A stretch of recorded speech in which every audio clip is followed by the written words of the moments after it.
Il s'agit du dernier film Marvel de 2022, mais également du dernier film de la phase 4 du Marvel Cinematic Universe. Good friends we have and good friends we've lost. Tout commence en 2018. Cette année-là, sort le premier film Black Panther. Et c'est un énorme carton. Il est alors annoncé très rapidement qu'une suite à Black Panther est en préparation, avec le retour de Ryan Coogler au scénario, mais également à la réalisation.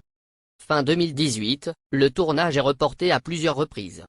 Malheureusement en 2020, Chadwick Boseman décède d'un cancer du côlon. C'est lui qui incarnait T'Challa, alias Black Panther au cinéma. Sa prestation avait été l'une des raisons du succès international du film. La mort de Boseman a été un choc pour son équipe qui était très attachée à lui. Ryan Coogler, le réalisateur du film, a même changé le scénario pour s'adapter à la mort de l'acteur. Après le décès de Chadwick, Marvel devait choisir d'arrêter ou de poursuivre la franchise, sur le roi du Wakanda qui était porté par l'acteur. Along the way. Rappelons que le Wakanda est un pays qui cachait sa véritable richesse et son avancée technologique. C'était à ce jour la seule civilisation à disposer du vibranium, un élément métallique très résistant. Une fois décidé que la franchise allait se poursuivre, encore fallait-il choisir un remplaçant ou une remplaçante pour l'interprétation du personnage de Black Panther, laissé vacant. Une décision compliquée mais qui a été rapidement prise, et c'est finalement l'actrice Letitia Wright qui sera choisie pour jouer le rôle de Shuri, alias Black Panther dans le dernier film de la phase 4, du Marvel Cinematic Universe, Wakanda Forever. Hey, little darling, don't shed no tears. No woman, no cry. Dès la première scène, il n'y a pas de doute sur le fait que le film représente un moyen pour le public de dire adieu à T'Challa. On est ensuite emporté dans l'atelier de sa sœur Shuri, qui vit le décès de T'Challa avec leur mère, la reine Ramonda.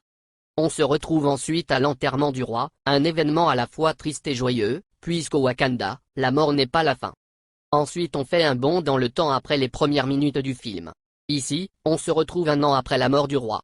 La reine Ramonda, qui est désormais à la tête du Wakanda, doit faire face à plusieurs choses. La mort de son fils lui pèse, mais elle réussit à aller de l'avant grâce à ses croyances. Elle s'inquiète pour Shuri, qui elle n'a pas l'air de surmonter cette perte. Shuri semble de plus en plus tourner le dos aux traditions, et aux croyances wakandais.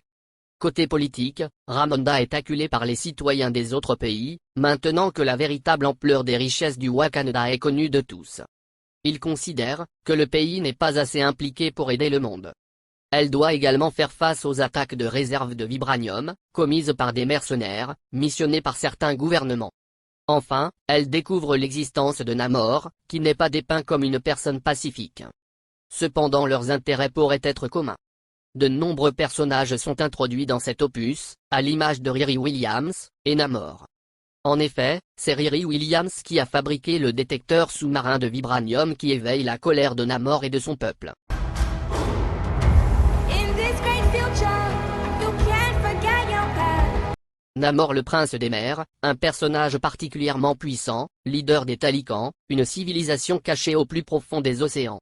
Celui-ci souhaite s'allier au peuple du Wakanda, afin de dominer les autres puissances, mais le Wakanda refuse. L'entrée en scène de ce nouveau personnage, anti-héros culte des bandes dessinées, vient bouleverser le Wakanda déjà affaibli par la perte de son leader. En effet, Riri et son équipe recherchaient le vibranium dans l'océan quand Namor se réveille et élimine toute l'équipe de la scientifique, mais Riri s'en échappe. So dry your tears, I said. Namor veut tuer Riri mais le Wakanda la protège. Une confrontation entre les deux nations voit alors le jour. Lors d'une bataille, Shuri et Riri se font kidnapper par les soldats Takonil, et c'est le moment pour tout le monde de découvrir les magnifiques images de Talokan, et d'en apprendre davantage sur Namor. La reine Ramonda, qui a déjà perdu son mari et son fils, est prête à tout pour retrouver Shuri. Elle se tourne alors vers l'espionne la plus qualifiée des Wakandais, Nakia. Nakia vit désormais à Haïti, elle n'a pas remis les pieds au Wakanda depuis 5 ans. Cependant elles sont loin de se douter que Shuri et Namor sont en train de se lier d'amitié. Dans sa mission pour retrouver Shuri, Nakia blesse mortellement une Takonil et c'est le début de la guerre entre les deux nations. Pour se venger, Namor tue Ramonda, et laisse une semaine au Wakanda pour se préparer à la guerre qui opposera les deux peuples. Peu de temps après, les Wakandais se rendent dans les montagnes auprès de Jabaré et de M'Baku. Pendant ce temps, Ross est arrêté par son ex-femme et nouvelle directrice de la CIA, Valentine de Fontaine, pour avoir secrètement échangé des renseignements classifiés avec les Wakandais.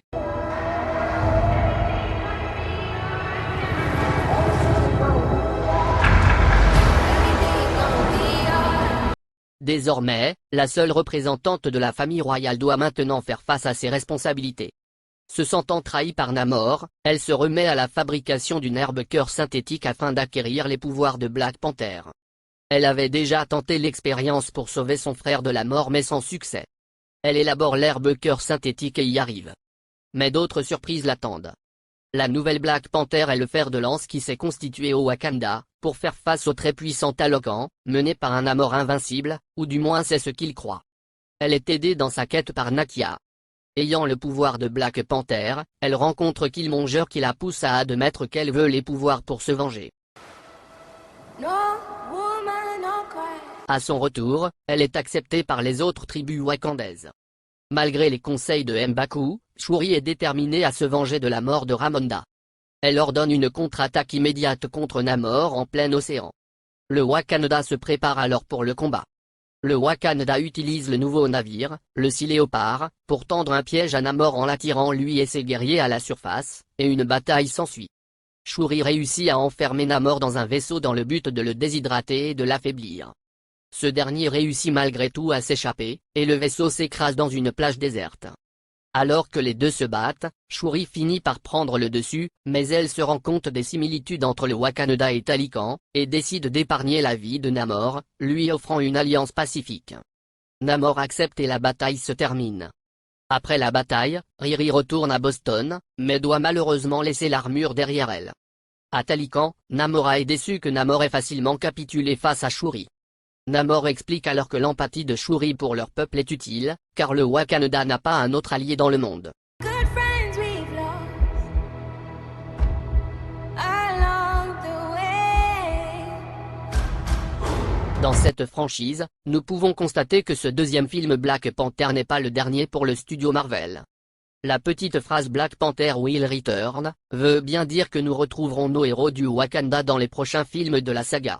Un Black Panther 3 est très probable. D'autant plus que dans la scène post-générique, on peut voir Shuri retrouver Nakia pour honorer la mémoire de son frère T'Challa.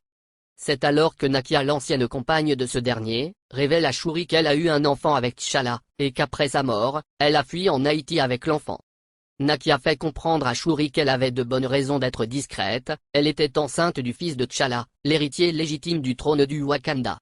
Le petit garçon semble tout à fait être au courant de sa véritable ascendance, et un jour grâce aux fleurs artificielles créées par Shuri, il pourra devenir le prochain Black Panther, d'autant plus que son nom est T'Challa.